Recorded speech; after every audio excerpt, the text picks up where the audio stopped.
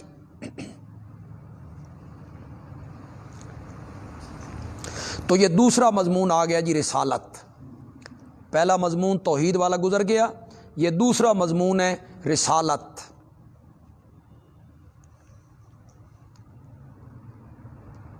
وہ پکارتا تھا ایمان کے لیے، ان آمنوا بربکم، ان مفسرہ، کیا کہتا تھا؟ ایمان لے آؤ اپنے رب پر، فآمنا، پس ہم ایمان لے آئے، فاغفر لنا ذنوبنا، پس بخش دے ہمارے لیے ہمارے گناہوں کو، وکفر عنا سیئاتنا، دور کر دے ہم سے ہماری برائیاں، وتوفنا، اور ہم کو موت دے مال ابرار، نیک لوگوں کے ساتھ جو سنت پر عمل پیرا ہوتے ہیں، ابرار۔ ربنا وآتنا، عقل مند لوگوں کی چوتھی دعا، اے رب ہمارے دے ہم کو وہ چیز، وعدتنا علی رسلک، جس کا تو نے وعدہ کیا ہے اپنے رسولوں کی زبانی، کہ جو ہماری بات مانیں گے ہم انہیں جنت میں داخل کریں گے، ولا تخزنا یوم القیامہ، اور ہمیں رسوا نہ کرنا قیامت کے دن، بے شک تو وعدے کی خلاف ورزی نہیں کرتا۔ فاستجاب لهم ربهم، پس قبول کر لی ان کی دعا ان کے رب نے۔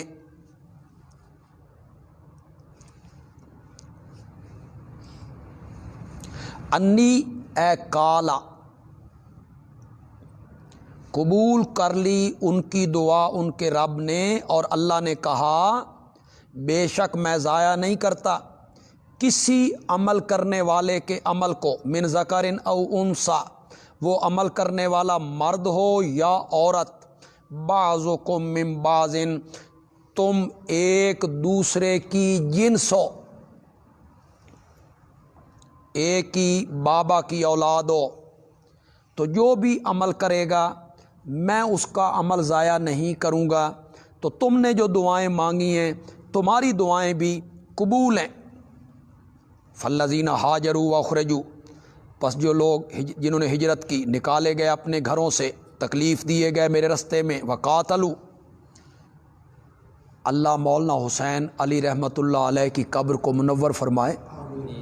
کیا بات ہے، ورنہ تو یہاں جن لوگوں نے ہجرت کی اپنے گھروں سے نکالے گئے، اس کا ماقبل سے کیا رابطہ ہے؟ عقل مند لوگوں کی دعاؤں کا ذکر ہو رہا ہے، پھر اللہ ذکر کر رہا ہے کہ ہم نے ان کی دعا کو قبول کیا۔ اچانک یہ بات کیسے شروع ہو گئی ہجرت کی؟ یہ حضرت صاحب کہتے ہیں یہ تیسرے مضمون کا اعادہ ہے، جہاد فی سبیل اللہ۔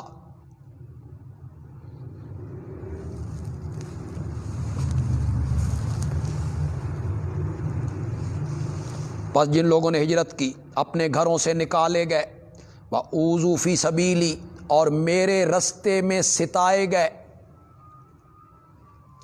انہیں تکلیفیں دی گئیں، مارا گیا، پیٹا گیا، وَقَاتَلُوا، اور وہ لڑے، وَقُوتِلُوا، اور پھر وہ مارے گئے، لَأُكَفِّرَنَّ عَنْهُمْ، میں دور کر دوں گا ان سے، سیئاتہم، ان کی برائیاں، میں داخل کروں گا ان کو باغات میں، بہتی ہیں اس کے نیچے نہریں، ثوابا من عند اللہ، یہ بدلہ ہے اللہ کی طرف سے، واللہ عندہ حسن الثواب، اور اللہ ہی کے پاس ہے اچھا بدلہ۔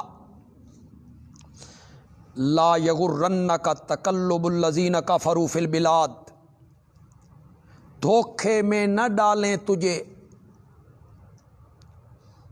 چلنا پھرنا کافروں کا شہروں میں تجارت کی غرض سے۔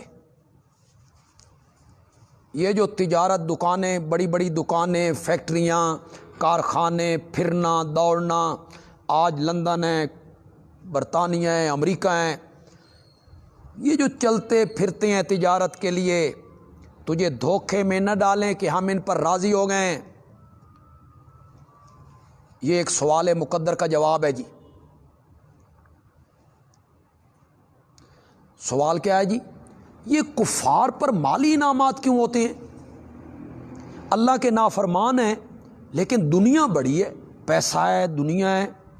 اس کا جواب ہے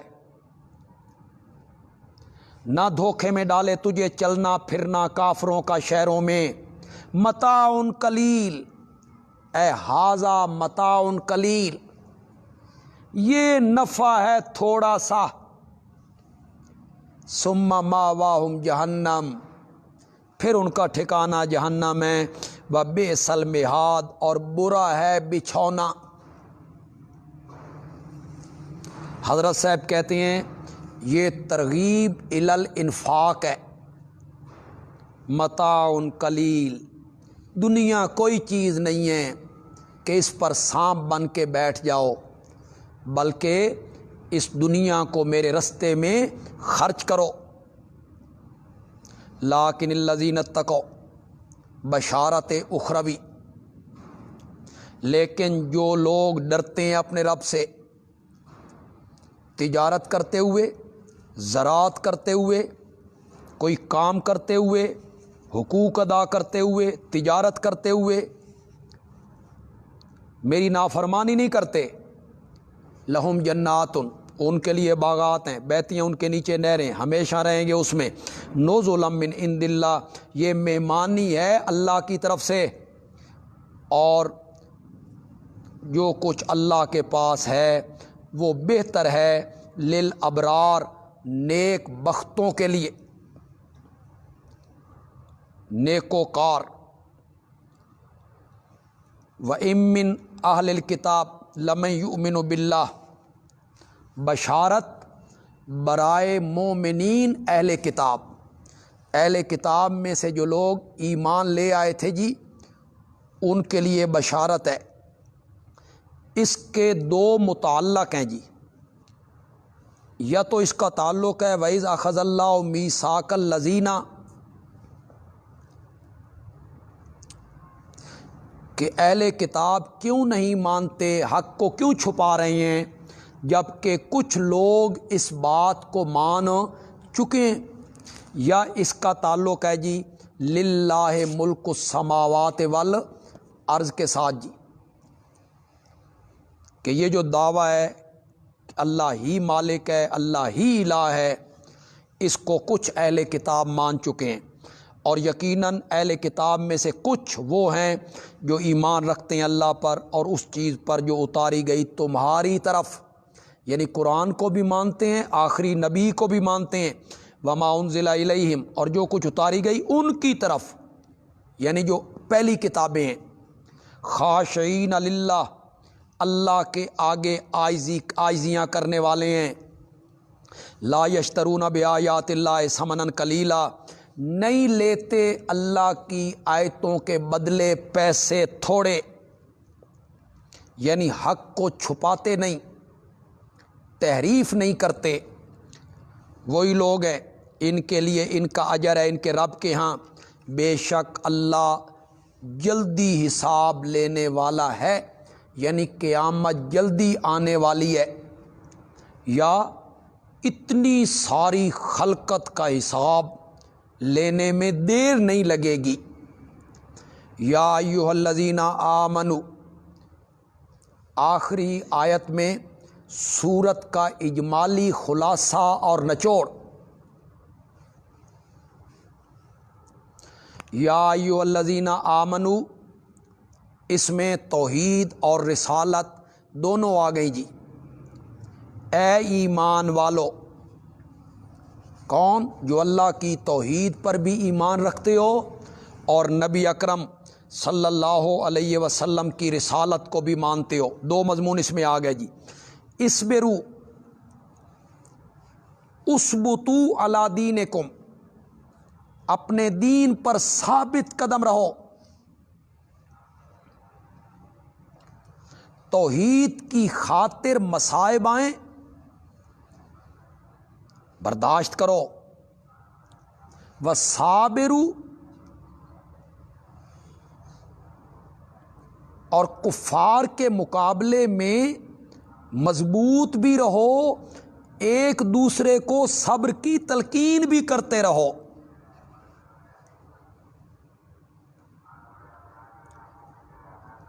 وَرَابِطُوا، اور تیاری کرو، تیار رہو، للقتال، قتال کے لیے مستعد اور تیار رہو۔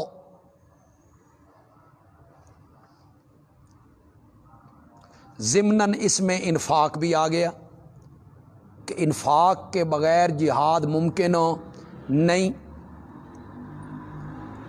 واتقوا اللہ، اور اللہ سے ڈرو، اس کی حکم عدولی نہ کرو۔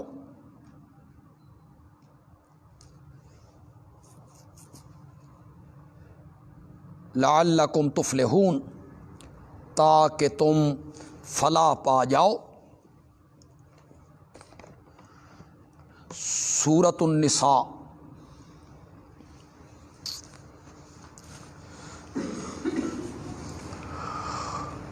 سب سے پہلے سورۃ نساء کا ربط ما قبل سے جی، ایک نامی ربط ہے جی، اسمی، یعنی صورتوں کے نام کی مناسبت سے۔ ایاک نعبد ولا نعبد البقرہ ولا نعبد آل عمران ونودی حقوق النساء، یہ اسمی ربط ہے۔ ہم تیری ہی عبادت کرتے ہیں، فاتحہ۔ ہم گائے کی عبادت نہیں کرتے، بقرہ۔ ہم آل عمران کی عبادت بھی نہیں کرتے، آل عمران۔ نودی حقوق النساء، ہم عورتوں کے حقوق ادا کرتے ہیں۔ یہ نامی ربط ہے جی۔ معنوی ربط جی، یعنی مضمون کے اعتبار سے کیا ربط ہے جی اس کا ما قبل سے۔ سورت بقرہ اور سورت آل عمران میں توحید کو علی وجہ الکمال بیان کر دیا گیا۔ توحید و رسالت پر جو شبہات تھے ان کو بھی دور کر دیا گیا۔ اب ضرورت تھی کہ مسلمانوں کو منظم کیا جائے، متحد، یکجان ہو جائیں۔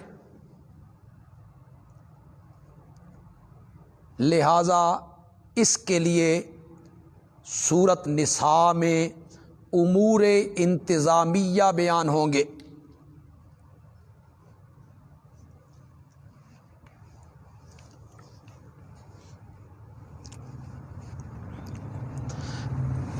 اگر آپ کے ذہن میں ہو، سورۃ البقرہ میں ایک مضمون بیان ہوا امور انتظامیہ،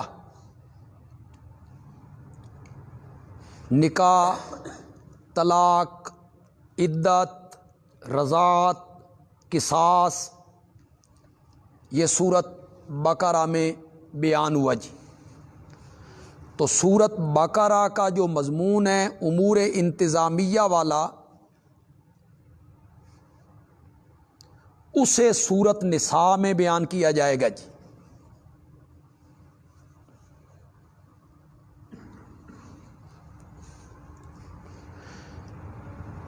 سورۃ بقرہ کے 6 مضمونوں میں سے 4 مضمون آل عمران میں بیان ہو چکے ہیں، لیکن توحید والے مضمون میں صرف ایک حصے کو بیان کیا گیا ہے، نفی شرک اعتقادی۔ تو سورۃ بقرہ کا جو 5واں مضمون تھا امور انتظامیہ، اسے سورۃ نساء میں بیان کیا جائے گا۔ اگر آپ سے کوئی پوچھے کہ سورت نساء کا مرکزی مضمون کیا ہے، تو آپ نے بس ایک جواب دینا ہے، امور انتظامیہ کا بیان۔ ایسے امور جن امور پہ عمل کر کے مسلمان اختلاف سے، جھگڑوں سے، انتشار سے بچ سکتے ہیں اور وہ آپس میں متحد اور منظم ہو سکتے ہیں۔ سورت کے دو حصے ہیں جی مضامین کے لحاظ سے۔ پہلا حصہ ابتدا سے لے کے آیت نمبر 57 تک، 57۔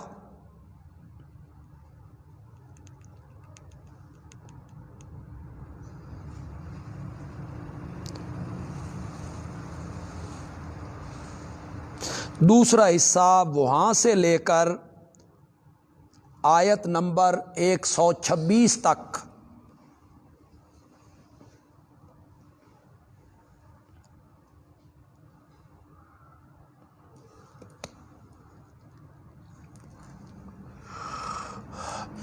پہلے حصے میں جو امور بیان ہوں گے انتظامیہ، وہ عوام کے لیے ہوں گے۔ آپ اس کو نام دے دیں امور انتظامیہ برائے رعیت۔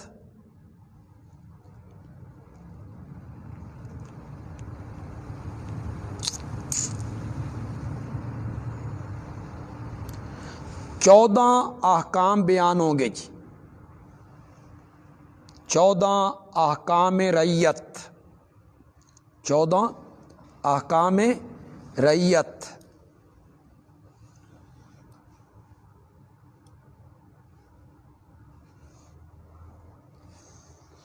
دوسرے حصے میں 9 احکام بیان ہوں گے سلطانی، برائے حکام، جو ذمہ دار لوگ ہوتے ہیں، جن کے ہاتھ میں اختیار ہوتے ہیں، وہ 9 احکام ہوں گے جی۔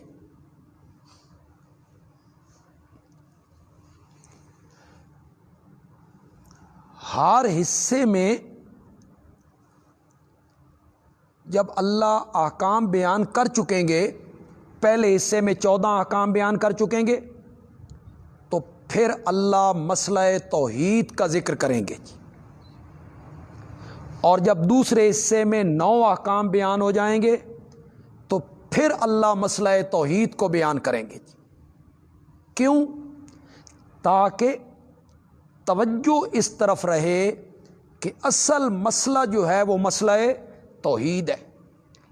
اسی مسئلے کی اشاعت کے لیے اور جہاد فی سبیل اللہ کے لیے تمہیں تیار کیا جا رہا ہے، اور امور انتظامیہ بیان ہو رہے ہیں۔ پہلے حصے کے بعد مسئلہ توحید بیان ہوگا اجمالاً، اور دوسرے حصے کے بعد مسئلہ توحید بیان ہوگا تفصیلاً۔ ایک امر مصلح کا ذکر کریں گے جی، نماز۔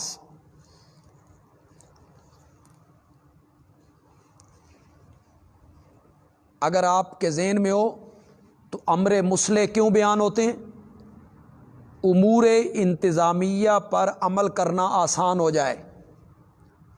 یہ جو اللہ امور انتظامیہ بیان کریں گے، وارثوں کے حق پورے دو، یتیموں کے ساتھ ظلم نہ کرو، یتیموں کا مال نہ یہ آئیں گے، سارے حکم آئیں گے، عورتیں وراثت میں حصے دار ہیں۔ تو اگر آپ ڈنڈے کے زور سے عمل کروانا چاہیں تو آپ عمل نہیں کروا سکتے۔ عمل تب ممکن ہے جب اندر بدلے، دل میں خوف الہی آئے، خشیت الہی آئے، اللہ کے سامنے حاضر ہونے کا ڈر پیدا ہو۔ تو امر مصلح نماز کیوں بیان ہوگا جی؟ تقوی پیدا کرنے کے لیے۔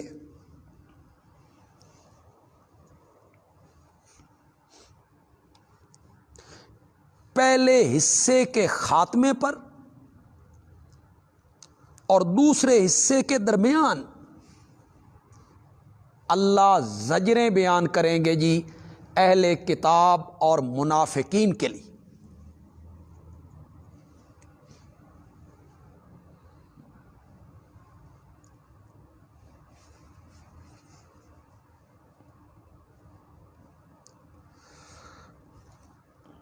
بس میں زیادہ اس کی تفصیل نہیں کرنا چاہتا، کچھ باتیں ہیں اور بھی، لیکن وہاں پہنچیں گے تو اس کو ذکر کر دیں گے، وہاں آپ کا سمجھنا آسان ہو جائے گا۔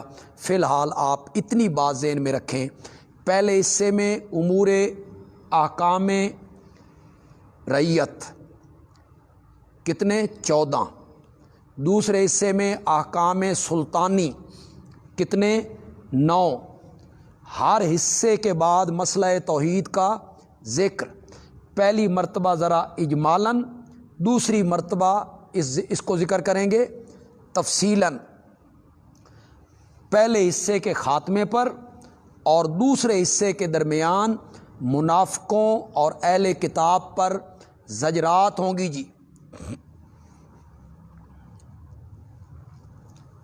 اور ایک امر مصلح نماز کا ذکر ہوگا جی۔ بسم اللہ الرحمن الرحیم، یا ایھا الناس اتقوا ربکم، تخویف جی۔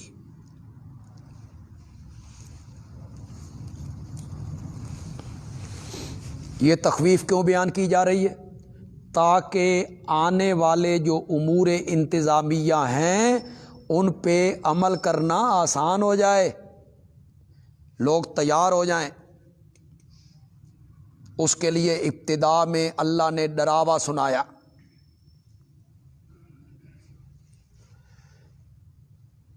یہ جو احکام رعیت ہے نا جی 14، ان کا خلاصہ ہے ظلم نہ کرو، اور جو احکام سلطانی ہیں اس کا خلاصہ ہے کسی پر ظلم کرنے بھی نہ دو، کرو بھی نہیں اور کسی پر ظلم کرنے بھی نہ دو، تم با اختیار لوگ ہو۔ اے لوگو ڈرو اپنے رب سے اور اس کی حکم عدولی نہ کرو۔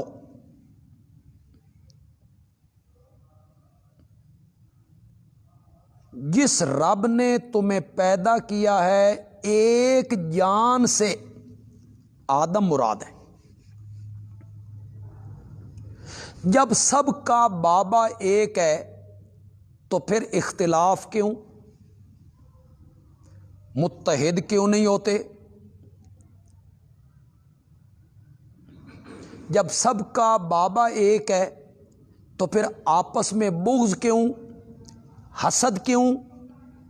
وَخَلَقَ مِنْهَا زَوْجَهَا، اور اس نے پیدا کیا منہا اے من جنسہا، آدم کی جنس سے، زوجہا اس کی بیوی کو۔ یہ نہیں کہ آدم سے پیدا کیا، جیسا لوگ کہتے ہیں آدم کی پسلی سے ہوا پیدا ہوئی، نہ منہا اے من جنسہا۔ جیسے حضرت ابراہیم علیہ السلام نے دعا مانگی تھی، ربنا وابعث فیہم رسولا منہم، ربنا وابعث فیہم رسولا منہم، اے ہمارا رب بھیج ان کے اندر ایک رسول انہی میں سے۔ تو کیا مطلب تھا؟ ان کی جنس میں سے۔ تو یہاں بھی معنی یہ ہے کہ حوا آدم کی جنس سے تھی۔ وَبَثَّ مِنْهُمَا رِجَالًا كَثِيرًا، اور پھیلائے ان دونوں سے، آدم و حوا، مرد بہت اور عورتیں بہت۔ وَاتَّقُوا اللَّهَ، دوبارہ کہا جا رہا ہے تاکہ انتظامی امور پہ عمل کرنا کیا ہو جائے؟ آسان۔ پھر کہا وَاتَّقُوا اللَّهَ، اللہ سے ڈرو، الذی تساءلون بہ، باب تفاعل ہے جی، اصل میں تھا تتسالون، تو معنی کیا ہوگا؟ اس اللہ سے ڈرو جس اللہ کے نام پر ایک دوسرے سے سوال کرتے ہو۔ اللہ کا نام ہے، یار یہ چیز دے دے، یہ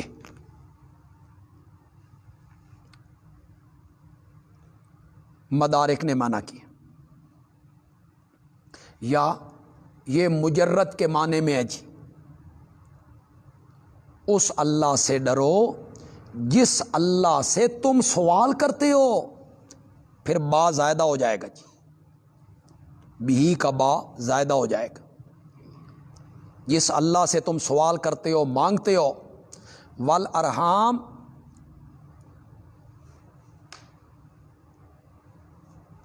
اے اتقوا الارحام، ڈرو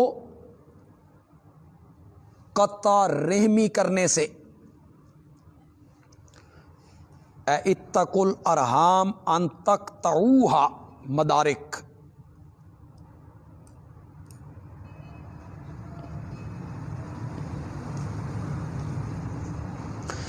یہ والارحام حکم رعیت کی طرف اشارہ ہے، اس لیے کہ ان کا خلاصہ ہی یہی ہے کہ ظلم نہ کرو، قطع رحمی نہ کرو۔ ان اللہ کان علیکم رقیبا، یقیناً اللہ تم پر نگہبان ہے، ہمارے ان احکام پہ عمل کرو، وہ تمہاری ہر حرکت سے مطلع ہے۔ وآتوا الیتامی اموالہم، حکم اول،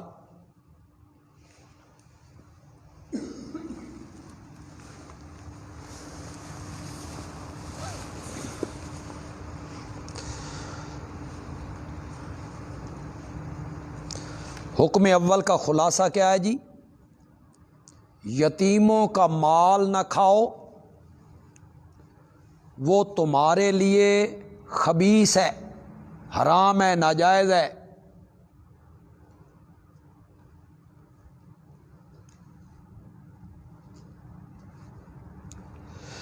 دے دو یتیموں کو ان کے مال،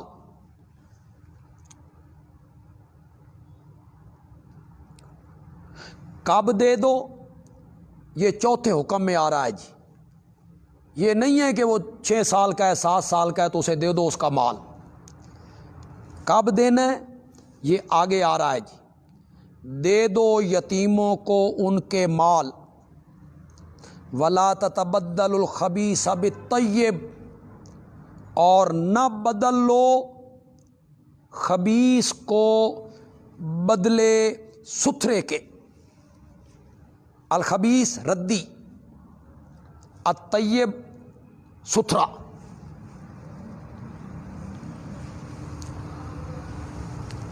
یہ ایک صورت ہے یتیم کے مال کھانے کی،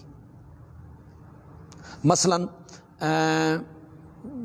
باپ اس کا مر گیا تو اب چچا جان وہ تقسیم کر رہے ہیں وراثت، تو وہ جو چوپائے ہیں، ڈنگر ہیں، عمدہ ڈنگر خود رکھ لیے اور ردی کمزور ڈنگر اس کے سپرد کر دی، زمین کا اچھا حصہ اپنے لیے رکھ دیا، ردی حصہ اس کے لیے رکھ دی۔ وَلَا تَأْكُلُوا أَمْوَالَهُمْ إِلَىٰ أَمْوَالِكُمْ، مت کھاؤ ان کا مال اپنے مالوں کے ساتھ ملا کے، الا بمعنی ما،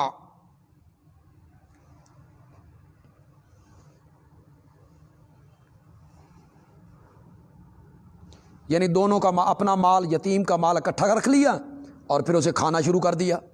اِنَّهُ كَانَ حُوبًا كَبِيرًا، یہ ہے گناہ بڑا، تو یتیم کا مال نہ کھاؤ۔ وَإِنْ خِفْتُمْ أَلَّا تُقْسِطُوا فِي الْيَتَامَى، حکم دوم، دوسرا حکم ہے جی، اس کا خلاصہ کیا ہے جی؟ اگر یتیم لڑکیوں سے نکاح کرو تو ان کے مہر اور دوسرے حقوق پورے کرو۔ جاہلیت میں لڑکی یتیم ہوتی تو مثلاً اس کا کوئی بھی نہ ہوتا تو چچا زاد بھائی جو تھے وہ خود نکاح کر لیتے تاکہ وراثت گھر میں ہی رہے، پھر اس کا مار بھی نہ دیتے، اس کے حقوق بھی پورے نہ کرتے۔ تو اس کو بیان کیا جا رہا ہے اگر یتیم لڑکیوں سے نکاح کرو تو ان کے مہر اور دوسرے حقوق پورے کرو۔ وَإِنْ خِفْتُمْ أَلَّا تُقْسِطُوا فِي الْيَتَامَى، اور اگر تم ڈرو کہ انصاف نہیں کر سکو گے یتیم لڑکیوں کے بارے میں تو پھر کوئی ضرورت نہیں ان سے نکاح کرنے کی۔ فَانْكِحُوا مَا طَابَ لَكُمْ، پس نکاح کرو جو بھی اچھی لگیں تم کو عورتیں، مثنا و ثلاثہ و رباع، 2 3 4 تو پھر آزاد عورتوں سے نکاح کرو جن کے پیچھے ڈنڈے والے ان کے وارث موجود ہوں کہ تم اگر زیادتی کرو تو وہ تمہیں سیدھا کریں۔ تو یتیم لڑکی کا تو پیچھے پوچھنے والا کوئی نہیں ہوتا۔ فَإِنْ خِفْتُمْ، پھر اگر تم ڈرو، اللہ تعدلوا، کہ تم بیویوں کے درمیان انصاف نہیں کر سکو گے، 2 شادیاں 3 شادیاں کر کے تم انصاف نہیں کر سکو گے۔ یہ انصاف دل کی محبت کا نہیں ہے کہ دل کسی کے قابو میں نہیں، یہ انصاف اختیاری ہے۔ رہائش ایک جیسی، کپڑے ایک جیسے، کھانا ایک جیسا، باریوں کی تقسیم۔ فواحدتاً فاختاروا واحدتاً، تو پھر اختیار کرو ایک ہی بیوی۔ وما ملکت ایمانکم، یا لونڈیاں جو مالک ہیں تمہارے ہاتھ، میں نے اس کا معنی لونڈیاں کر لی۔ ذالک ادنا، یہ زیادہ قریب ہے، کیا یہ کیا ایک نکاح کرنا یا لونڈی کو رکھنا، یہ زیادہ قریب ہے اللہ تعولو، تاکہ تم نا انصافی نہ کرو۔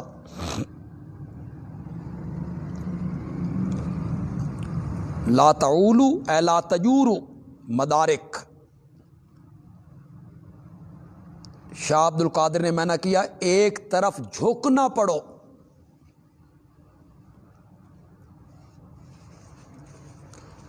تو یتیم لڑکیوں سے اگر نکاح کرو تو پھر ان کے مار پورے دو۔ وآتوا النساء صدقاتہن، تیسرا حکم۔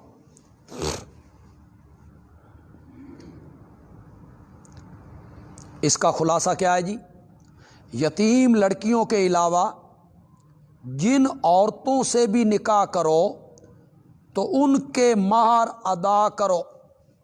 یہ پہلے حکم سے ترقی ہو گئی، صرف یتیم لڑکیاں نہیں، جس عورت سے بھی نکاح کرو اس کا مہر پورا دو۔ اسلام نے عورتوں کے حقوق کے کیسے تحفظ کیے ہیں؟ عام عورتوں کے حقوق کے، یتیم عورت لڑکیوں کے حقوق کے۔ دے دو عورتوں کو ان کے مہر نہلتاً، خوشی سے۔ فَإِن طِبْنَ لَكُمْ عَنْ شَيْءٍ، پھر اگر وہ عورتیں بخش دیں تمہیں، عَنْ شَيْءٍ مِّنْهُ، اس میں سے کچھ، کہ ہم اتنا مار نہیں لیتی، آدھا دے دو۔ نفساً بطیبۃ النفس، مانا کرو خوشی سے، کوئی دباؤ نہ ہو ان پر۔ فَكُلُوا ہَنِيًّا، تو وہ مال جو وہ تمہیں بخش رہی ہیں کھاؤ اس کو، ہنیئاً، صحت والا، مریئاً، ہضم ہونے والا. شاہ عبد القادر صاحب نے معنی کیا رچتا پچتا، تو کھاؤ اسے رچتا پچتا، وہ تمہارے لیے حلال ہے، طیب ہے. وَلَا تُؤْتُوا السُّفَهَاءَ أَمْوَالَكُمْ، چوتھا حکم.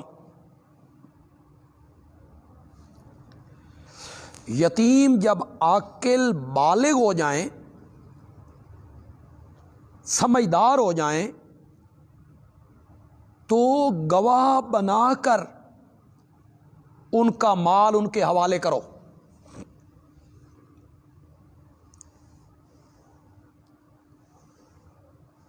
جب تک وہ عاقل بالغ نہ ہو مال ان کے سپرد نہ کرو، وہ اڑا دیں گے، برباد کر دیں گے. مت دو بے عقلوں کو اپنے مال. اللاتی جعل اللہ لکم قیاما، جن مالوں کو اللہ نے تمہارے لیے بنایا ہے قیاماً، مایہ زندگی، گزران کا سبب. تو وہ بچے ہیں یا بیوقوف ہیں، چھوٹی عمر کے ہیں، وہ مال ان کے حوالے نہ کرو، وہ برباد کر دیں گے. ہاں ورزقوہم، اس مال میں سے ان کو کھلاتے رہو. وکسوہم، ان کو پہناتے رہو. وقولوا لہم قولا معروفا، اور کہو ان سے بات معروفاً، معقول. کیا وہ مانگیں، تنگ کریں، تو اچھی بات کہو کہ بیٹا یہ تمہارا ہی مال ہے، یہ زمین تمہاری ہے، یہ دکان تمہاری ہے، تمہیں ہی دیں گے. اچھی طریقے سے ان کو سمجھا دو. وابتلوا الیتامی، جانچتے رہو یتیموں کو. شاہ ولی اللہ صاحب نے معنی کیا امتحان کرتے رہو، جانچتے رہو یتیموں کو، یہاں تک کہ جب پہنچ جائیں نکاح کی عمر کو.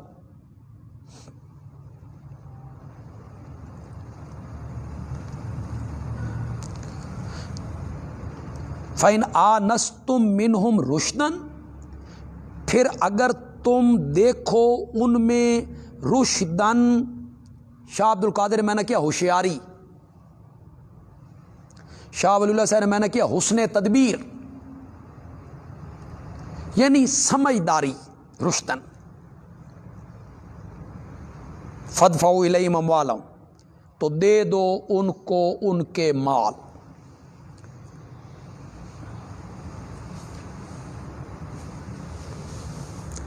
صاحبین کے نزدیک بلوغت کی عمر 15 سال ہے جی، اور اسی پر فتویٰ ہے جی.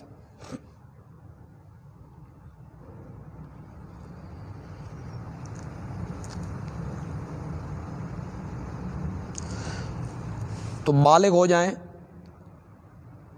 اس کے باوجود بھی انہیں سمجھ نہ ہو، ابھی دھوپ چھاؤں کا نفع نقصان کا پتہ نہ ہو، تو پھر بھی نہیں دینے.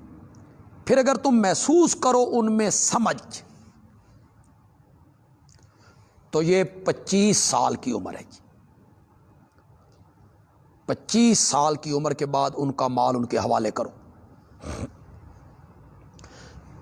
جانچنے کا مطلب بڑا آسان ہے، یعنی مثلا اس کے ذمہ کوئی کام لگایا جا سکتا ہے کہ جاؤ یہ کام کر کے آؤ، جاؤ یہ سودا کر کے آؤ، یا دکان پہ بٹھایا جاتا ہے اسے، تو بندہ محسوس کرتا ہے کہ اب اسے تجارت کی، نفع نقصان کی، دھوپ چھاؤں کی، اسے اب سمجھ آ گئی. یہ ہے جانچنا، پرکھنا.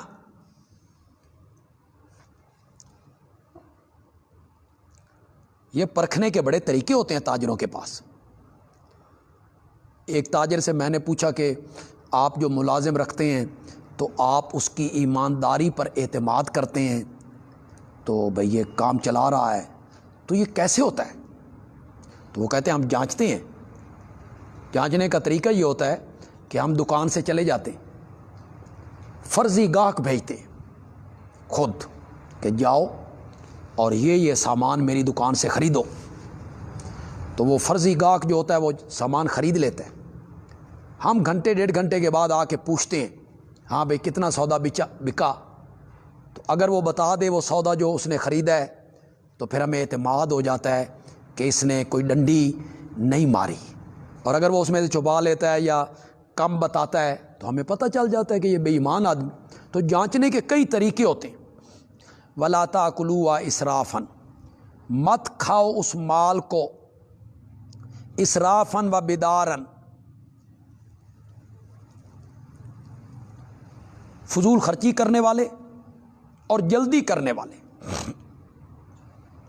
ان یکبروا، کہ یہ بڑے ہو جائیں گے، ان کے بڑے ہونے سے پہلے پہلے ان کا مال ہم ہضم کر لیں، ایسا نہ کرو۔ ومن کان غنیا، جو تم میں آسودہ حال ہے، فلیستعفف، چاہیے کہ یتیم کے مال سے بچے، نہ اس میں سے قرضہ لے نہ اس میں سے تجارت کرے، بچے، اور تجارت کرے تو اپنا خرچہ نہ لے۔ ومن کان فقیرا، اور وہ یتیم کا جو والی ہے اگر وہ فقیر ہے، فلیأکل بالمعروف، تو چاہیے کہ کھائے ساتھ بھلے طریقے کے۔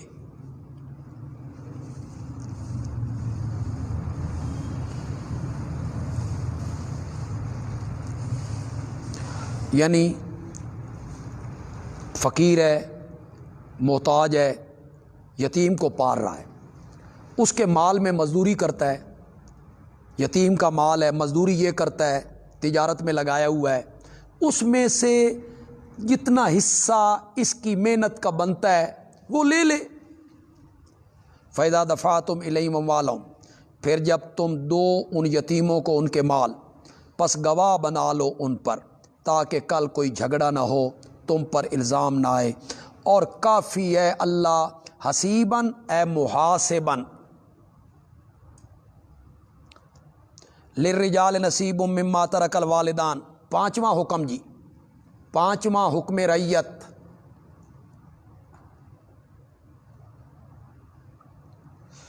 اس کا خلاصہ کیا ہے جی؟ وراثت میں تمام وارثوں کے حصے مقرر ہیں، کسی کا حصہ کم نہ کرو، یہ اس کا خلاصہ ہے جی۔ جاہلیت میں عورتوں اور بچوں کو وراثت میں شریک نہ کیا جاتا، کہا جاتا وارث صرف وہ بنیں گے جو میدان جنگ میں داد شجاعت دیتے ہیں، جوان مرد۔ عورتیں اور بچے چونکہ یہ کام نہیں کرتے لہذا وہ وارث نہیں، اس رسم کو توڑا جا رہا ہے جی۔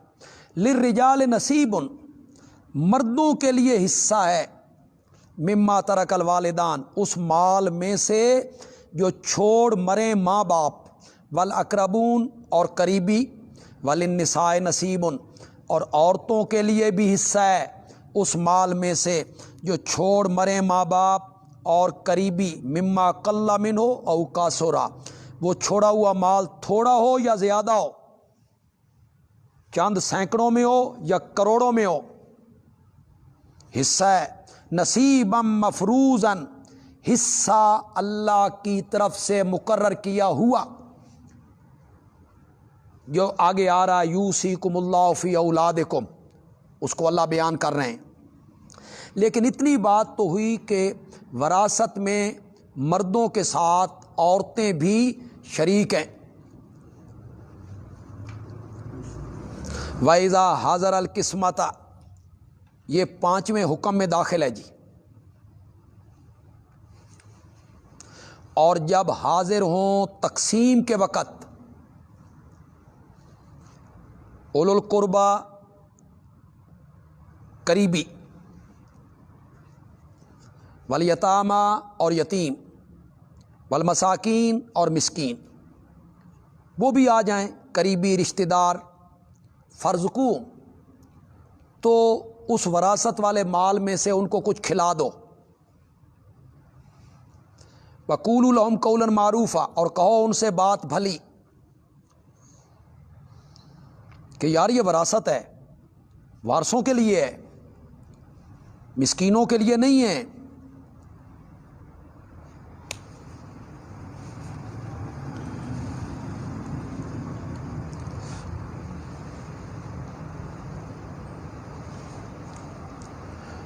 تو اب یہ حکم باقی نہ رہا، اب وراثت کے مال میں سے آپ کسی مسکین کو، کسی رشتہ دار کو کچھ نہیں دے سکتے، اس لیے کہ حصے مقرر ہو چکے، تو یہ حکم منسوخ ہو گیا۔ حضرت صاحب کہتے ہیں کہ منسوخ ماننے کی کوئی ضرورت نہیں، یہ اولو القربہ جو ہے نا، یہ وارث ہی ہیں، یہ جو آ گئے نا تقسیم کے وقت رشتہ دار، یہ کوئی غیر وارث نہیں ہے، وارث ہی ہیں۔ والیتامى والمساکین، یہ تفسیر بیانیہ ہے، بیانیہ اولو القربہ کا بیان ہو رہا ہے۔ وہ اولو القربہ کون ہے؟ یتیم اور مسکین، تو یہ وارث ہے۔ تو اب جائیداد ہے تو ایک دن میں تو تقسیم نہیں ہو سکتی، اس میں کچھ جائیداد منقولہ ہوتی ہے، کچھ غیر منقولہ ہوتی ہے۔ اب دکان ہے، زمین ہے، تو یہ تو منقول ہی نہیں ہے، غیر منقول ہے، اس کو تقسیم کرنا ہے کہ کتنا حصہ کس کا ہے، کتنا حصہ کس کا ہے، تو اس پر تو وقت لگتا ہے۔ تو وہ آ گئے کہ دو جی دو، تو کچھ ان کو اس میں سے دے دو اور کہو ان سے بات بھلی، کیا تمہارا ہی ہے یار، تمہارے لیے بیٹھے ہیں، لیکن کچھ وقت لگے گا بھائی، صبر کرو، حوصلہ کرو۔ حضرت صاحب کہتے ہیں اب منسوخ ماننے کی کوئی ضرورت نہ رہی، اور میرا یہ جو معنی ہے اگلی دو آیتیں اس کی تائید کر رہی ہیں۔ وَلْيَخْشَ الَّذِينَ لَوْ تَرَكُوا مِنْ خَلْفِهِمْ، یہ پہلی تائید ہے جی، یہ دونوں زجریں ہیں اور اس معنی کی تائید ہو رہی ہے۔ چاہیے کہ ڈریں وہ لوگ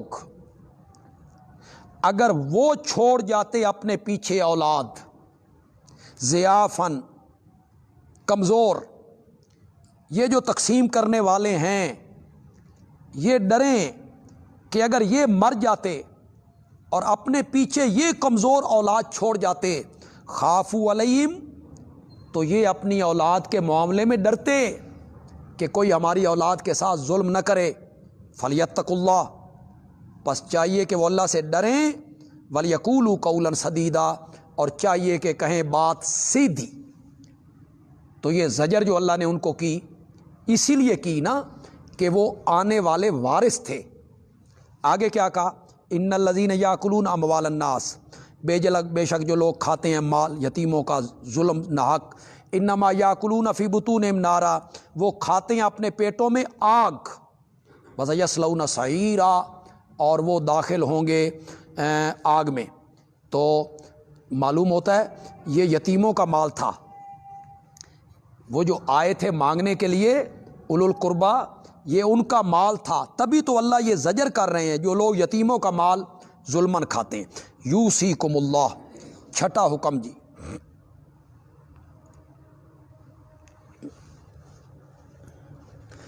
پہلے کیا کہا جی؟ میت کی وراثت میں بلا امتیاز مرد و عورت، بلا تفریق صغیرہ کبیرہ، چھوٹا بڑا،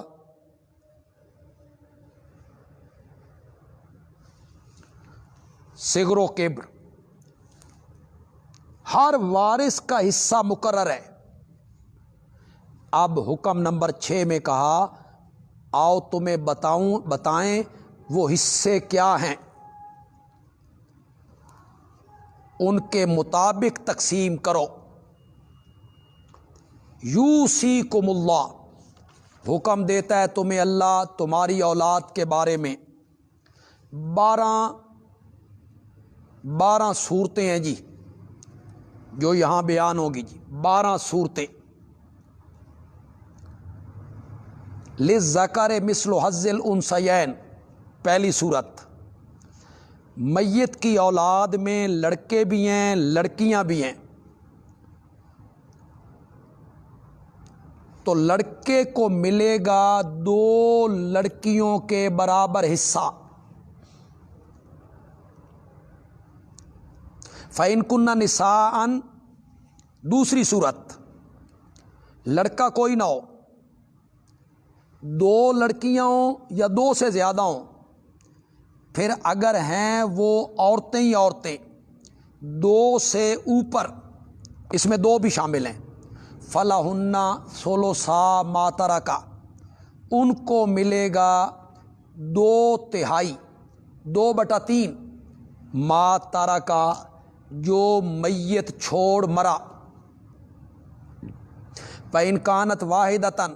تیسری صورت، اور اگر ہے لڑکی ایک ہی، فَلَهَا النِّصْفُ، تو اس کو ملے گا آدھا. وَلِأَبَوَيْهِ لِكُلِّ وَاحِدٍ مِّنْهُمَا السُّدُسُ. یہ جو اوپر 3 صورتیں گزر گئی ہیں، ان میں میت کی اولاد کے ساتھ اگر والدین بھی زندہ ہیں تو ماں باپ میں سے ہر ایک کو ملے گا 6واں حصہ، مما ترکا، جو وہ چھوڑ مرا. ان کان لہو ولدن، اگر اس میت کی اولاد بھی تھی تو ماں باپ کو ملے گا 6. فَإِن لَّمْ يَكُن لَّهُ وَلَدٌ. یہ 5ویں صورت ہے جی. میت کی اولاد کوئی نہیں، بہن بھائی بھی کوئی نہیں، صرف والدین ہوں. فَإِن لَّمْ يَكُن لَّهُ وَلَدٌ. پھر اگر نہیں ہے اس کی اولاد اور وارث ہیں اس کے ماں باپ، تو ماں کو ملے گا 3واں حصہ، باقی سب باپ کو مل جائے گا. فَإِن كَانَ لَهُ إِخْوَةٌ.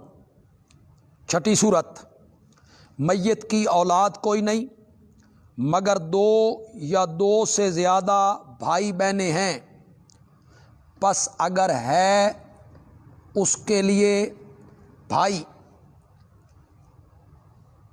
بہنیں بھی شامل ہیں، فَلِأُمِّهِ السُّدُسُ، تو ماں کو ملے گا 6واں حصہ.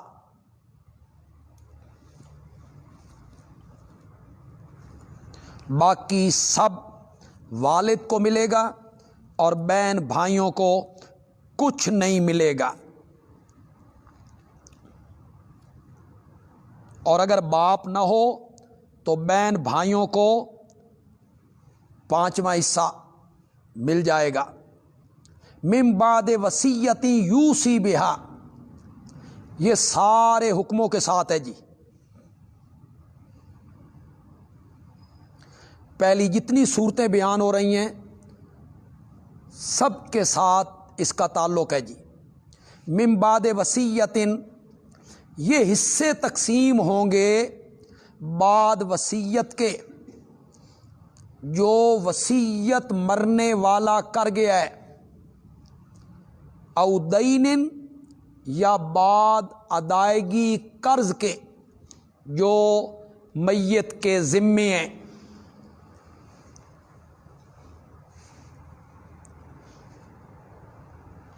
تیسرے حصے مال میں مرنے والا وصیت کر سکتا ہے جی. تیسرے حصے مال، یہ کسی مسجد کو دے دینا، مدرسے کو دے دینا، فلاں بندے کو دے دینا، فلاں میرے رشتہ دار کو دے دینا. سب سے پہلے قرضہ دیکھا جائے گا جی اور اسے اتارا جائے گا. اس کے بعد میت نے کوئی وصیت کی ہوئی ہے، اس کی وصیت پوری کی جائے گی. باقی مال جو بچے گا اس میں وراثت تقسیم ہوگی. آباؤکم و ابناؤکم، تمہارے باپ اور تمہارے بیٹے، لا تدرون، تم نہیں جانتے ہو، ایہم اقرب لکم نفعن، کون ان میں سے زیادہ قریب ہے تمہارے لیے از روئے نفع کے، باپ یا بیٹا۔ یہ ترکہ کی جو تقسیم ہے، یہ وراثت جس کی تقسیم ہو رہی ہے اس کے اختیار میں اللہ نے نہیں دی۔ فرمایا نہ بھئی جس طرح تم چاہو تقسیم کرو، مثلا کہو یار میرا بیٹا تو نافرمان تھا اور باپ میرا بڑا اچھا تھا، تو بیٹے کو تھوڑا ملے باپ کو زیادہ ملے، نہ، تم نہیں جانتے ہو کہ عذرو نفع کے کون تمہارے قریب ہے، باپ یا بیٹا۔ فریضۃ من اللہ، یہ حصے اللہ کی طرف سے مقرر ہیں، بے شک اللہ ہے جاننے والا حکمت والا۔ وَلَكُمْ نِصْفُ مَا تَرَكَ أَزْوَاجُكُمْ، تمہیں آدھا ملے گا جو چھوڑ جائیں تمہاری بیویاں، خامند کو آدھا حصہ ملے گا اگر ان کی اولاد نہ ہو۔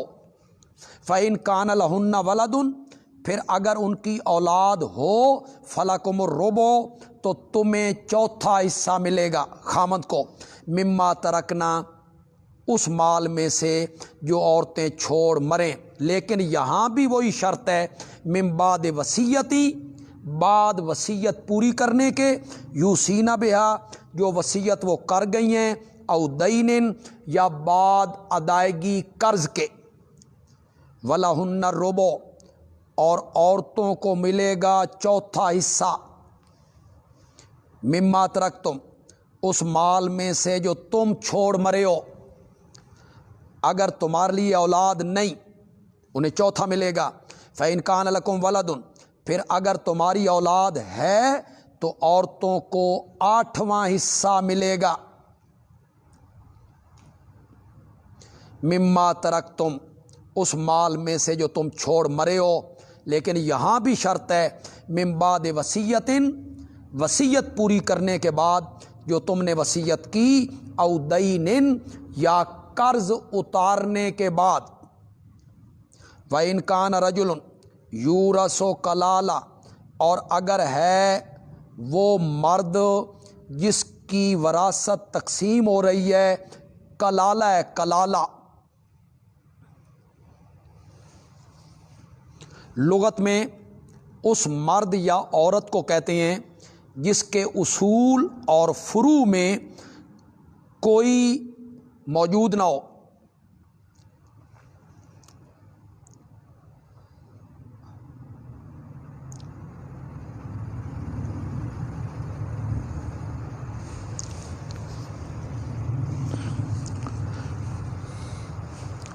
اگر ہو کوئی مرد جس کی وراثت تقسیم ہو رہی ہے، کلالہ، یا کوئی عورت ہو کلالہ، وَلَهُ أَخٌ أَوْ أُخْتٌ، اور اس کا ایک بھائی ہے یا ایک بہن ہے، لیکن یہ ذہن میں رہے یہاں مادری بھائی مراد ہے جی،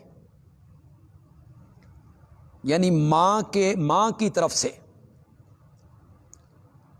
وہ جو ماں باپ دونوں کی طرف سے ہے، یعنی سکا بھائی یا باپ کی طرف سے ہے، اس کا حکم سورت کے آخر میں آئے گا جی، یہ ذہن میں رہے جی۔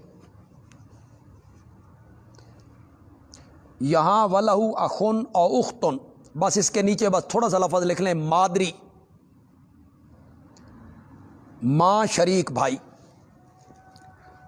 وہ زندہ ہے تو ہر ایک کو ملے گا السدس، چھٹا حصہ۔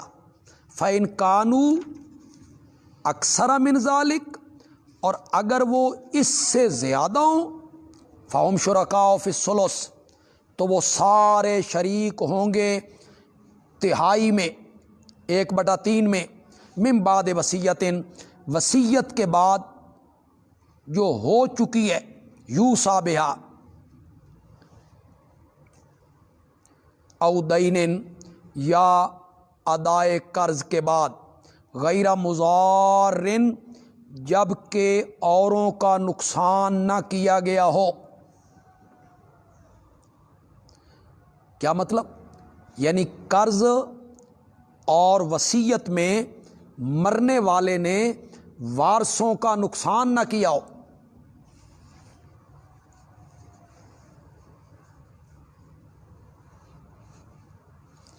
یعنی قرض دینا نہیں تھا، یوں ہی کہہ دیا بھائی فلاں کا میں نے قرض دینا ہے، بھائی اس کو پیسے دے دینا.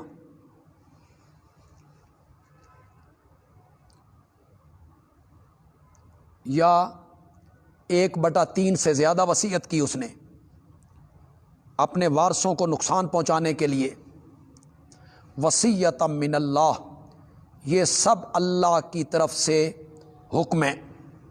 واللہ علیم حلیم، تلک حدود اللہ، یہ اللہ کی حدیں ہیں، ہم نے مقرر کر دی ہیں، اس کے مطابق چلو. ومن یطع اللہ ورسولہ، بشارت ہے جی، جس نے حکم مانا اللہ کا اور اس کے رسول کا، اللہ اس کو داخل کرے گا باغات میں، بہتی ہیں اس کے نیچے نہریں، ہمیشہ رہیں گے اس میں، اور یہ ہے کامیابی بڑی. اور جس نے نافرمانی کی اللہ کی اور اس کے رسول کی، ویتعدی حدودہ، اور اس کی حدوں کو پھلانگا، یتعدی آگے بڑھا، نافرمانیاں کی، یدخلہ نارا، اللہ اس کو آگ میں داخل کرے گا. عصیان کا کامل درجہ مراد ہے جی. احکام کا انکار کرنا کہ یہ کوئی حکم نہیں ہے، ہم اس کو نہیں مانتے وراثت کے حکموں کو، تو پھر کفر ہو گیا نا. داخل کرے گا اس کو آگ میں، ہمیشہ رہنے والا اس میں. ولو عذاب مہین، اور اس کے لیے عذاب ہے ذلیل کرنے والا. واللاتی یاتین الفاحشہ، 7واں حکم جی.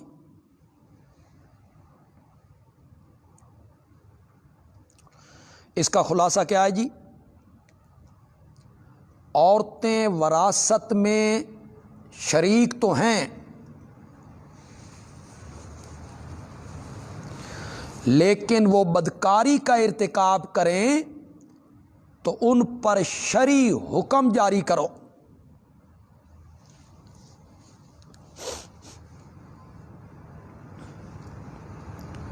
اور جو کوئی بدکاری کرے تمہاری عورتوں میں سے، الفاحشہ الزنا،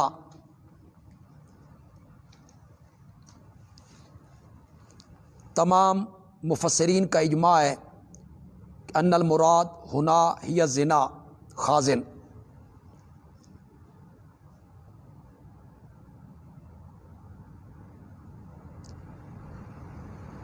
فاستشہدوا علیہن،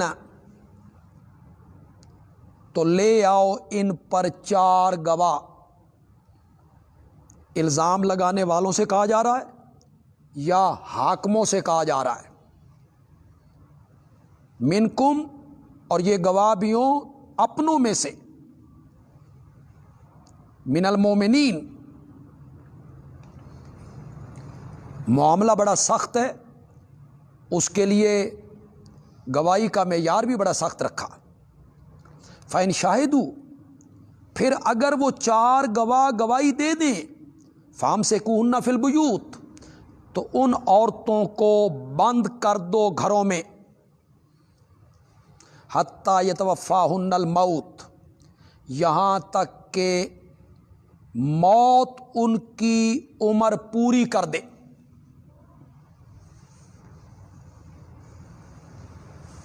یہاں تک کہ پوری کر دے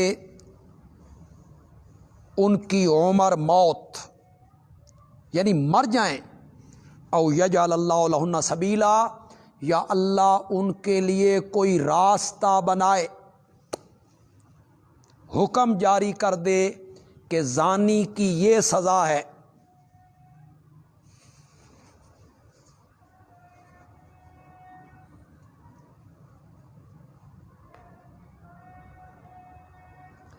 یا یجعل لہن سبیلا، اے مخرجا من التوبہ،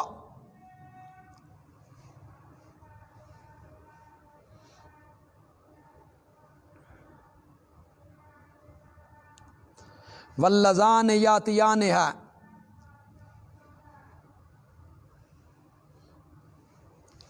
ما قبل ہی سے متعلق ہے جی. حضرت صاحب کہتے ہیں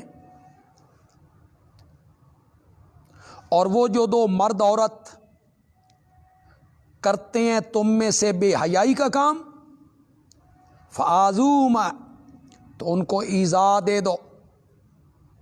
تھوڑی سی سزا دے دو۔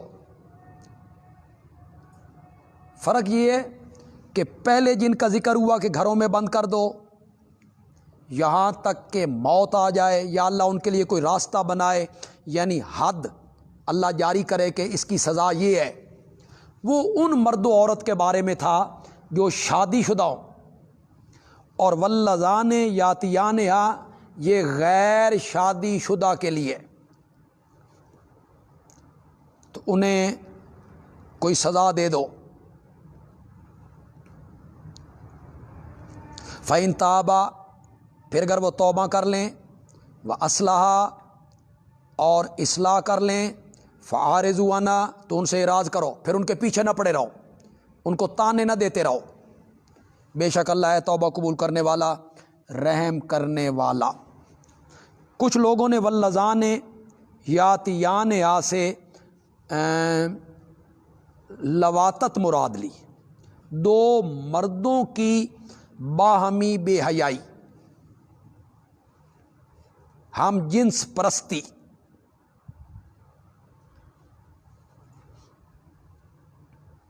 انما التوبۃ علی اللہ، قبولیت توبہ کی شرائط، فَإِن تَابَا وَأَصْلَحَا کی مناسبت سے جی۔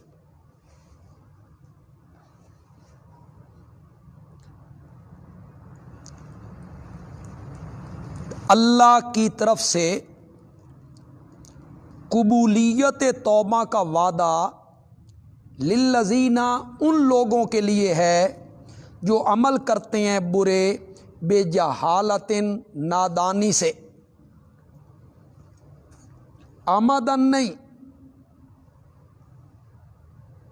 ثم یتوبون من قریب پھر وہ توبہ کرتے ہیں جلدی، من قریب وقت موت سے پہلے۔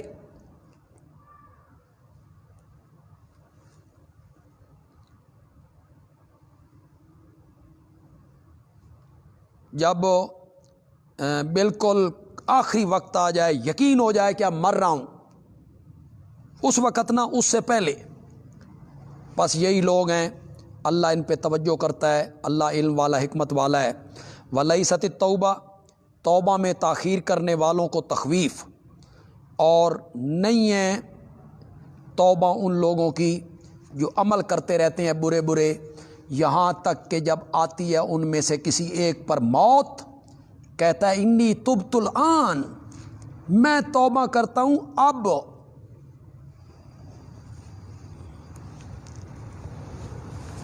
جب موت سامنے آ گئی، نزع کا عالم طاری ہو گیا۔ وَلَلَّذِينَ يَمُوتُونَ اور اسی طرح ان لوگوں کی توبہ بھی قابل قبول نہیں جو مرتے ہیں کفر کی حالت میں، یہی لوگ ہیں ان کے لیے ہم نے تیار کیا ہے عذاب علیم۔ یا ایھا الذین آمنوا لا یحل لکم، 8واں حکم،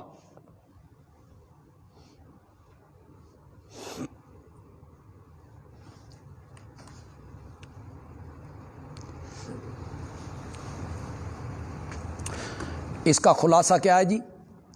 وراثت میں مال ملتا ہے، عورتیں نہیں ملتی۔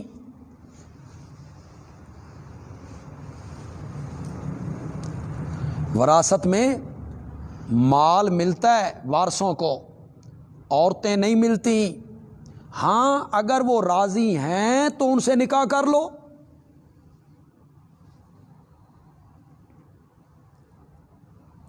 جاہلیت میں ایسے ہوتا تھا، جب کوئی بندہ مر گیا اور بڑا مالدار اور پیسے والے، تو اس کی بیوی جو ہے اس سے اسی خاندان کا کوئی بندہ نکاح کر لیتا، نہ وہ عمر کا لحاظ دیکھتے، نہ شکل و صورت کو دیکھتے، مقصد صرف یہ ہوتا تھا کہ یہ جائیداد میں وارث بن گئی ہے تو یہ وراثت باہر نہ چلی جائے، اسے نکاح کر، تو زبردستی ان سے نکاح کرتے۔ اللہ نے فرمایا وراثت میں مال ملتا ہے، عورتیں نہیں ملتی کہ تم ان سے نکاح کر لو، رضامندی سے کریں تو الگ بات ہے۔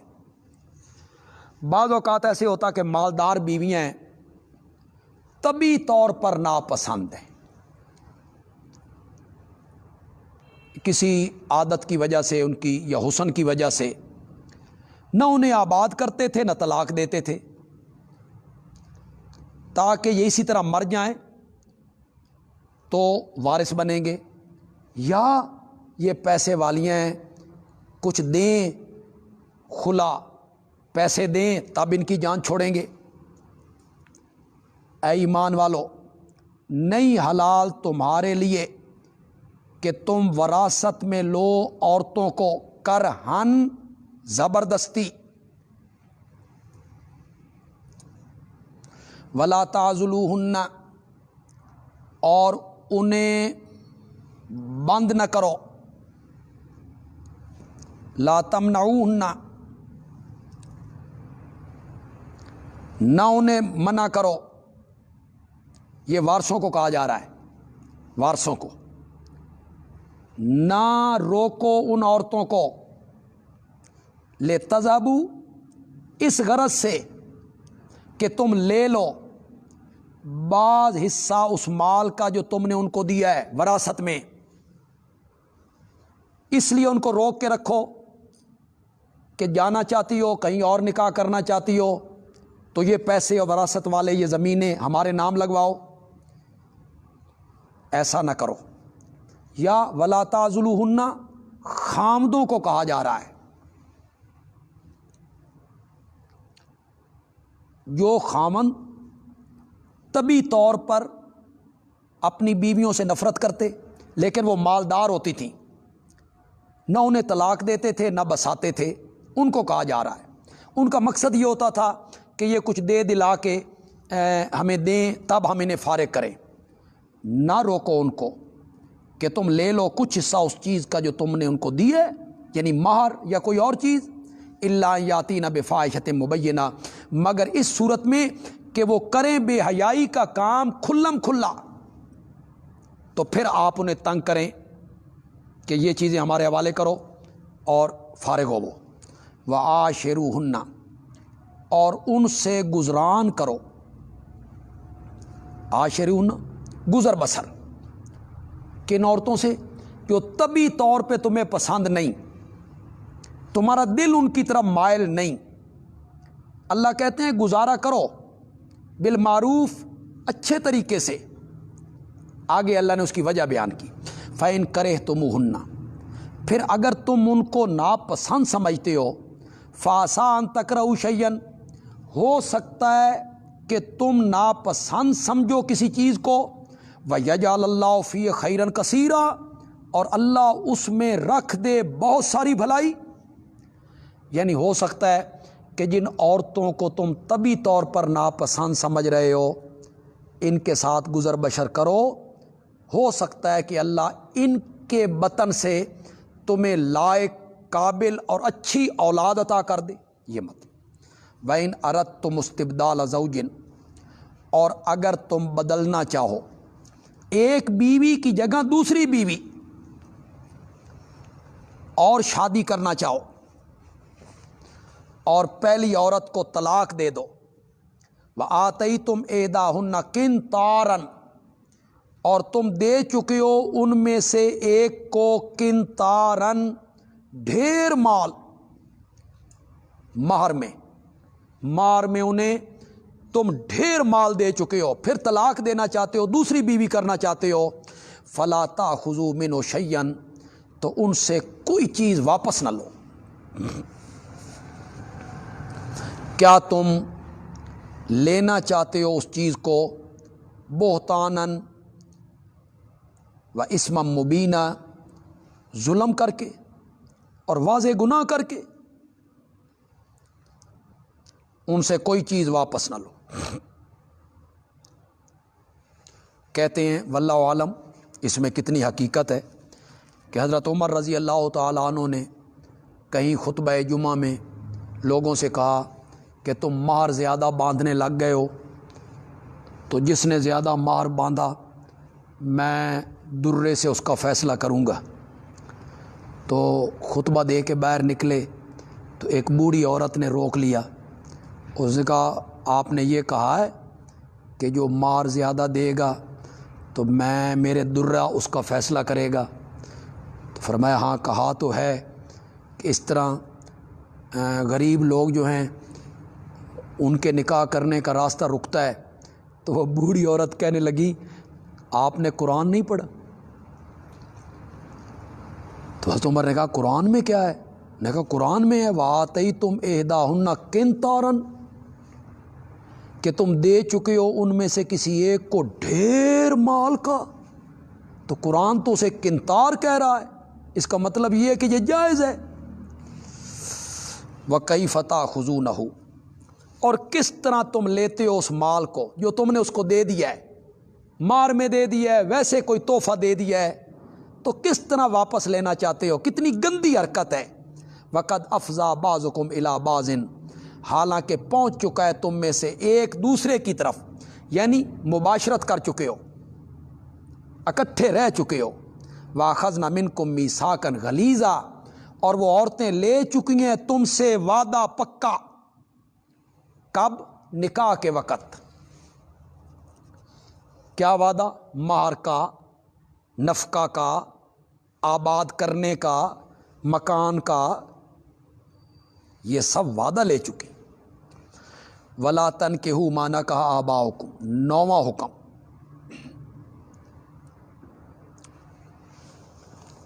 8واں حکم کیا تھا؟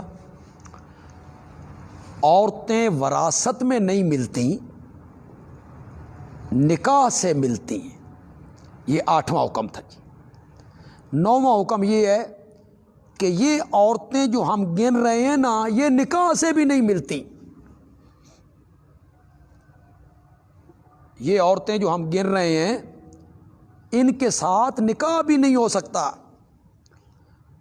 وَلَا تَنْكِحُوا مَا نَكَحَ آبَاؤُكُمْ، مت نکاح کرو ان عورتوں سے جن سے تمہارے باپ نکاح کر چکے ہیں، إِلَّا مَا قَدْ سَلَفَ، مگر جو جاہلیت میں ہو چکا ہے۔ إِنَّهُ كَانَ فَاحِشَةً، یہ بڑی بے حیائی کا کام ہے۔ وَمَقْتًا، بڑے غضب اور غصے کا کام ہے۔ وَسَاءَ سَبِيلًا، اور بڑا برا چلن ہے۔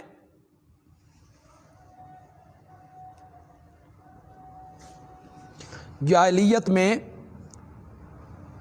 باپ مر جاتا تو اس عورت کا جو ستیلا بیٹا ہوتا تھا وہ اپنی ستیلی ماں سے نکاح کر لے،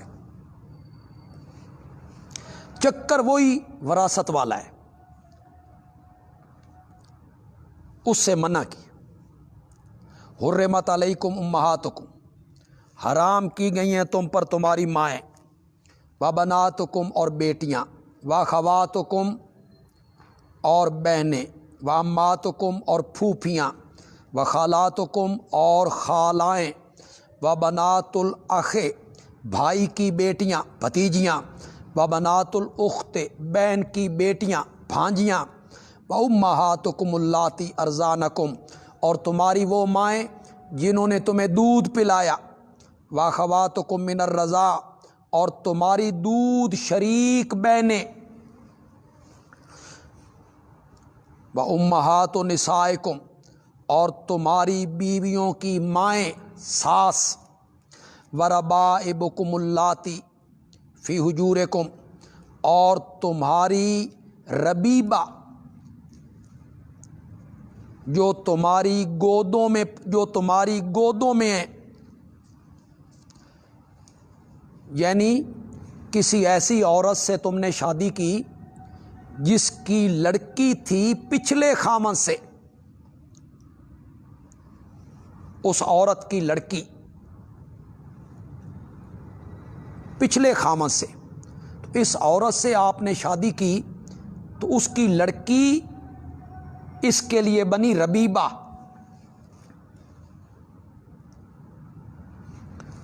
تو اس سے بھی تم نکاح نہیں کر سکتے ہو۔ اللاتی دخلتم بہن، جن عورتوں سے تم نے صحبت کر لی، یہ شرط لگائی، جن عورتوں سے تم نے صحبت کر لی تو اس کی بیٹی جو پچھلے خامن سے تھی وہ تم پر حرام ہے۔ فَإِن لَمْ تَكُونُوا دَخَلْتُمْ بِهِنَّ، پھر اگر تم نے ان سے صحبت نہیں کی، فَلَا جُنَاحَ عَلَيْكُمْ، تو پھر اس کو طلاق دے دو، اس کے ساتھ نکاح کرنے میں کوئی حرج نہیں۔ وَحَلَائِلُ أَبْنَائِكُمْ، اور تمہارے بیٹوں کی بیویاں، بہو، الَّذِينَ مِنْ أَصْلَابِكُمْ، وہ بیٹے جو تمہاری صلب سے ہیں، پشت سے ہیں، صلبی بیٹے، حقیقی بیٹے، تو وہ بہو ہے۔ وَأَن تَجْمَعُوا بَيْنَ الْأُخْتَيْنِ، اور یہ کہ تم جمع کرو دو بہنوں کو، نہیں کر سکتے ہو، دو بہنوں سے بیک وقت نکاح نہیں کر سکتے ہو۔ اسی طرح ایسی دو عورتوں کو ایک ہی وقت میں اپنے نکاح میں نہیں لا سکتے ہو کہ ان دو عورتوں میں سے ایک کو مرد تصور کر لیں تو ان کا آپس میں نکاح نہ ہوتا ہو۔ سمجھ آئی کہ نہیں آئی؟ یعنی پھوپھی اور بھتیجی یہ نکاح میں نہیں لا سکتے ہو۔ پھوپھی اور بھتیجی میں سے ایک کو مرد تصور کر لیں تو ان کا آپس میں نکاح نہیں ہو سکتا۔ بھانجی اور خالہ یہ بھی جمع نہیں کر سکتے ہو۔ الا ما قد سلف ان اللہ کان غفور رحیم۔ والمحصنات من النساء، حرام ہیں خامدوں والی عورتیں، یعنی جس عورت کا پہلے خامند موجود ہے، نکاح موجود ہے، اس سے نکاح نہیں کر سکتے ہو جب تک وہ طلاق نہ دے۔ الا ما ملکت ایمانکم، مگر جو تمہاری ملکیت میں آ جائیں، میں نے آسان سا معنی کر دی، الا ما ملکت ایمانکم، کافروں کی وہ عورتیں جو تمہاری ملک میں آ جائیں۔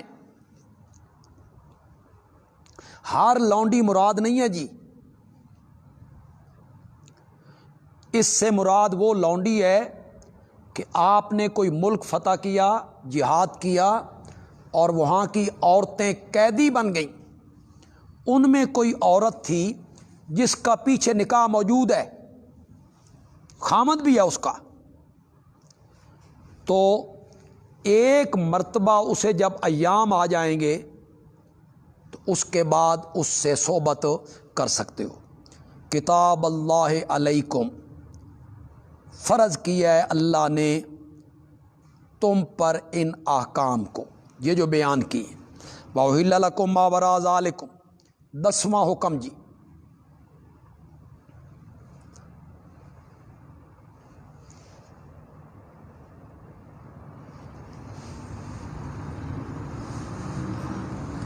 اس کا تعلق 8ویں اور 9ویں حکم سے ہے جی۔ 8ویں حکم میں فرمایا وراثت میں مال ملا کرتا ہے، عورتیں نہیں ملا کرتی، عورتیں نکاح سے ملتی ہیں۔ 9ویں میں فرمایا کہ یہ عورتیں نکاح سے بھی نہیں ملتی۔ اب علی سبیل ترقی فرمایا کہ ان کے علاوہ باقی عورتیں تم پر حلال ہیں، لیکن کچھ شرائط کے ساتھ۔ باقی عورتوں سے نکاح کر سکتے ہو لیکن کچھ شرائط کے ساتھ۔ وَأُحِلَّ لَكُم مَّا وَرَاءَ ذَلِكُم، اور تمہارے لیے حلال کی گئی ہیں ان عورتوں کے علاوہ، ان تبتغوا، بشرطے کہ تم تلاش کرو، طلب کرو، بے اموالکم، اپنے مالوں کے بدلے، یعنی مہر دینا ضروری ہے۔ یہ ہے جی ایک شرط، محسنینہ، قید میں لانے کے لیے، پاک دامن بنتے ہوئے، برے کاموں سے بچنے کے لیے، غیر مصافحین، شہوت رانی کے لیے نہیں۔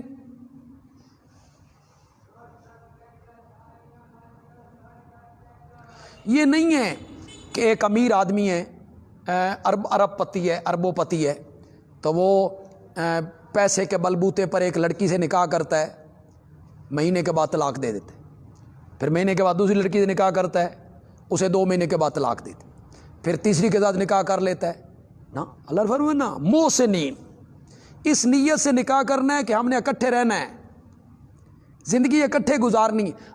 آگے کوئی حالات ایسے آ جائیں بھئی زندگی اکٹھی نہیں گزرتی، دل نہیں ملتے، طبیعتیں نہیں ملتی تو الگ بات ہے، لیکن شروع میں نیت یہی ہونی چاہیے کہ میں یہ کام پاک دامن بننے کے لیے کر رہا ہوں۔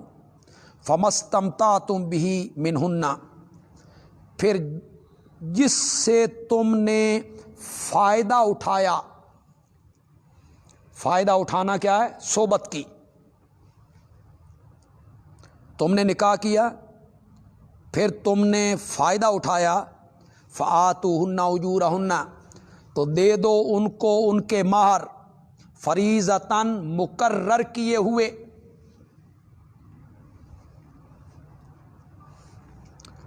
مہر دینے ہیں۔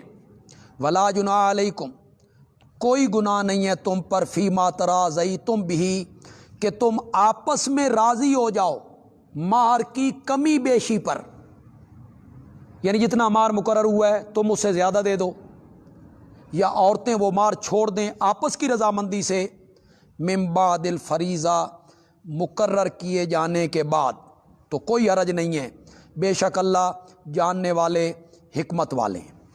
یہ جو فَمَسْتَمْتَعْتُمْ بِهِ مِنْهُنَّ ہے، اس سے اہل تشیع نے متع کا ثبوت پیش کیا ہے۔ معنی وہ یہ کرتے ہیں جس عورت سے تم نے متع کیا تو اس کی اجرت انہیں دے دو۔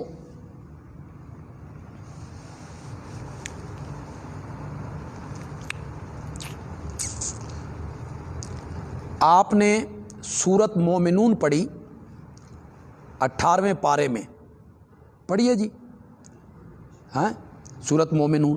سورت مومنون کے شروع میں اللہ نے 2 جگہیں بتائی ہیں جی شہوت پوری کرنے کی، ایک بیویاں، ایک لونڈیاں، بس یہ 2 جگہیں۔ آگے کیا کہا؟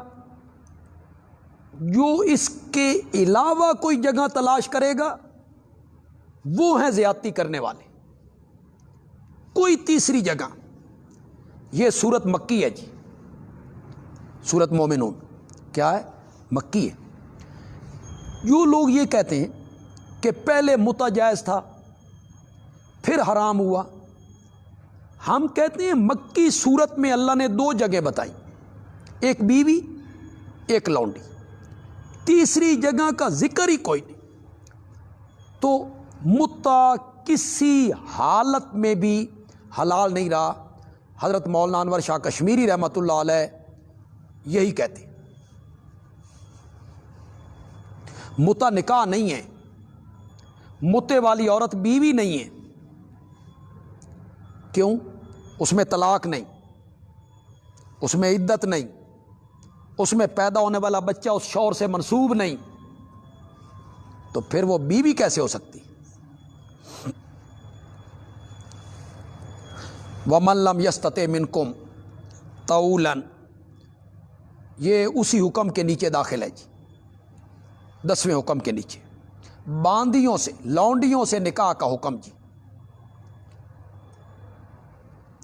اور جو آدمی نہیں طاقت رکھتا تم میں سے کہ نکاح کرے آزاد مومن عورتوں سے، آزاد مومن عورتیں جو ہیں ان کا خرچہ زیادہ ہے تو وہ طاقت نہیں رکھتا، فَمِمَّا مَلَكَتْ أَيْمَانُكُمْ، تو وہ نکاح کر لے مسلمان لونڈیوں سے جن کے تم مالک ہو، تو وہ نکاح کر لے مسلمان لونڈیوں سے جن کے تم مالک ہو۔ واللہ عالم بایمانکم، اللہ بہتر جانتا ہے تمہارے ایمان کو۔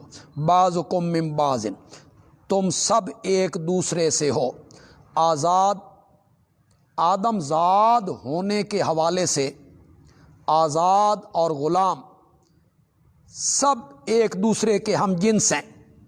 فن کے ہننا، تو نکاح کر لو لونڈیوں سے، باذن اہلہن، ان کے مالکوں کی اجازت سے۔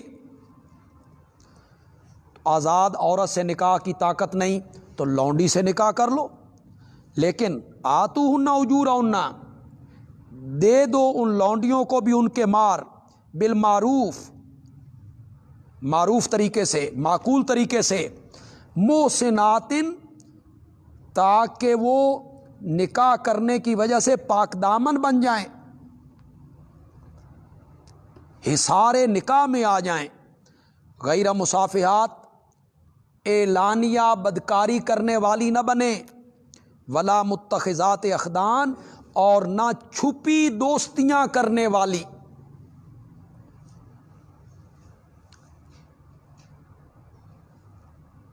نکاح میں آئیں، عزت والی زندگی گزاریں۔ فیضا او سن، پھر جب وہ نکاح میں آ جائیں وہ لونڈیاں، فین اتینا بفاحشۃ، اس کے بعد وہ بے حیائی کا کام کریں، زنا، فعلیہن نصف ما علی المحصنات، تو ان پر آدھی سزا ہے جو آزاد عورتوں پر ہے، یعنی 50 کوڑے۔ من العذاب، عذاب سے مراد سزا ہے جی۔ ذالک لمن خشی العنۃ منکم، ذالک، یہ لونڈی سے نکاح کرنا اس آدمی کے لیے ہے جو ڈرتا ہے گناہ سے، منکم، تم میں سے۔ یہ اجازت صرف اس بندے کو مل رہی ہے۔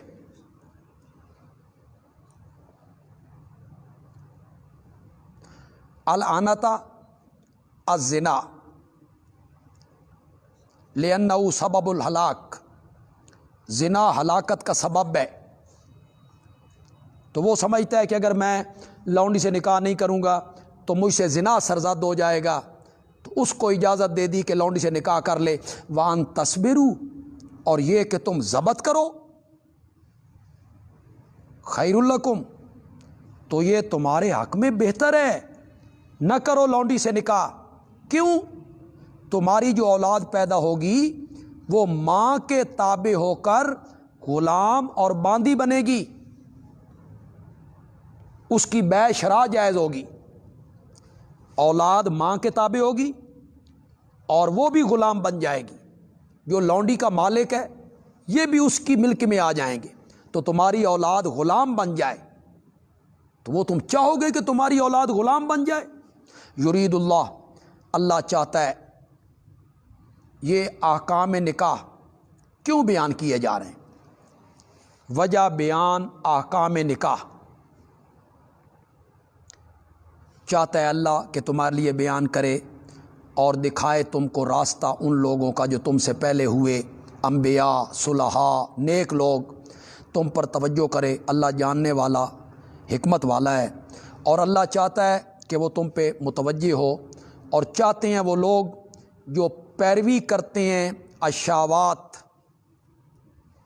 شہوات کی، اپنی خواہشات کی، مراد یہودی ہیں، نصارہ ہیں، وہ چاہتے ہیں ان تمیلوا میلا عظیما، کہ تم حق سے ہٹ جاؤ، دور کا ہٹنا۔ وہ تمہیں حق سے ہٹانا چاہتے ہیں، ہم تمہیں حق پر چلانا چاہتے ہیں۔ یرید اللہ، اللہ چاہتا ہے کہ تم سے بوجھ ہلکا کر دے، یعنی احکام کا بوجھ، جو احکام ہیں ان کا بوجھ تم پر ہلکا کر دے۔ کیوں؟ خلق الانسان ضعیفا، اس لیے کہ انسان جو ہے یہ کمزور پیدا کیا گیا۔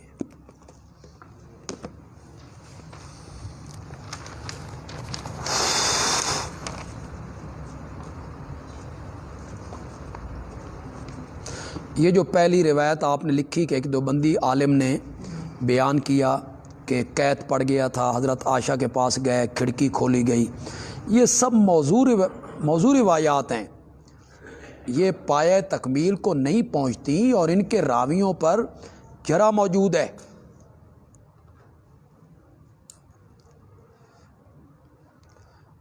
نہیں جی، یہ جو جہیز میں دیا جاتا ہے جو کچھ بچیوں کو، یہ وراثت میں شامل نہیں ہوگا جی۔ تو بیٹیوں کو وراثت سے اسی طرح حصہ ملنا چاہیے جس طرح بیٹوں کو ملتا ہے۔ کیا پاکستان میں کچھ علماء نے علماء دیوبند، علماء بریلی کو ایک دوسرے کے قریب لانے کی کوشش کی ہے؟ نہیں، کوئی ایسی کوشش نہیں ہوئی ہے۔ میثاق غلیظ کا معنی ہوتا ہے پختہ وعدہ، غلیظ گاڑھا کا معنی ہے، لیکن یہاں پختے کے معنی میں والد اپنے نافرمان بیٹے کو آق نامہ دے سکتا ہے؟ نہیں جی، وہ آق کر بھی دے تو بیٹا باپ کی جائیداد سے، وراثت سے محروم نہیں ہوگا۔ کوئی آدمی اپنا بے اولاد بھائی کو بیٹا دے سکتا ہے، اس میں کوئی حرج نہیں۔ نکاح سیدہ کا غیر سید کے ساتھ ہو سکتا ہے جی، اس میں کوئی حرج نہیں۔